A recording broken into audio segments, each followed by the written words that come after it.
President Biden on Thursday awarded the Medal of Honor to 3 soldiers who served in Iraq and Afghanistan. Our hearts are overflowing with gratitude today as we honor unparalleled courage, commitment to duty, indisputable gallantry, Biden said. It is hard to explain where the soldiers got the courage.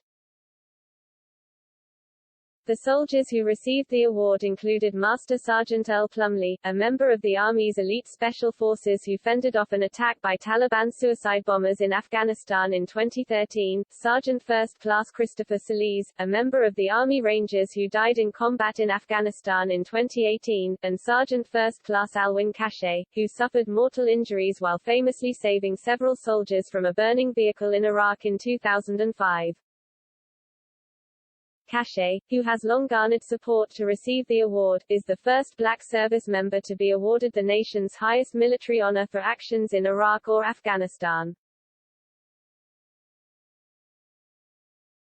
He was on his second deployment to Iraq in October 2005 when his unit was ambushed, causing their vehicle to roll over a compression plate that triggered an improvised explosive device that caused the vehicle to burst into flames.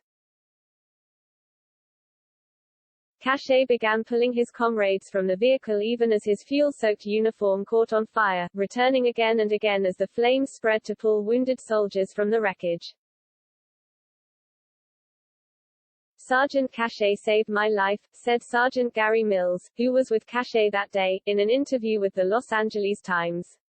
With all the ammo inside that vehicle, and all those flames, we'd have all been dead in another minute or two.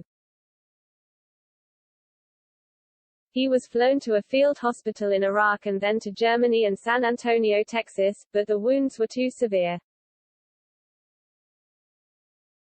I did not realize it at the time, but he is the closest thing to a hero that I likely will ever meet, Air Force Major Mark Rasnake, the doctor who treated Cache before he succumbed to his wounds, wrote in a 2005 letter.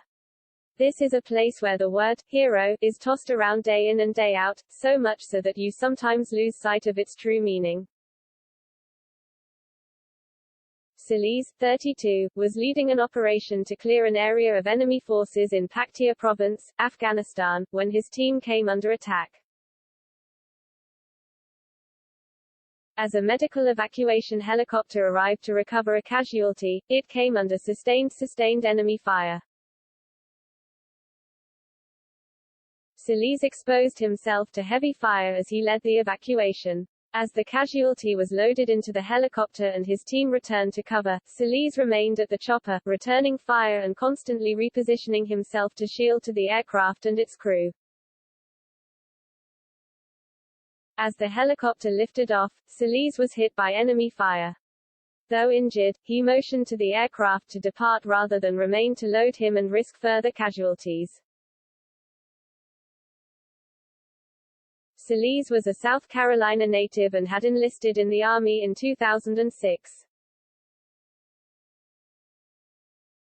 Plumley was serving at a base in Ghazni, Afghanistan, when it came under massive attack, with insurgents blowing a 60-foot breach in the base's perimeter wall.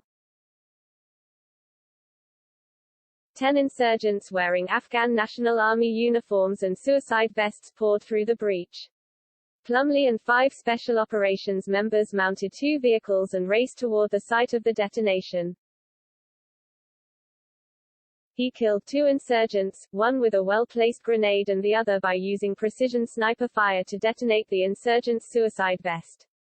He engaged several others at close range. At one point in the battle, an insurgent detonated his suicide vest, mortally wounding a fellow U.S. soldier. Plumley ran to the wounded soldier, carried him to safety and rendered first aid.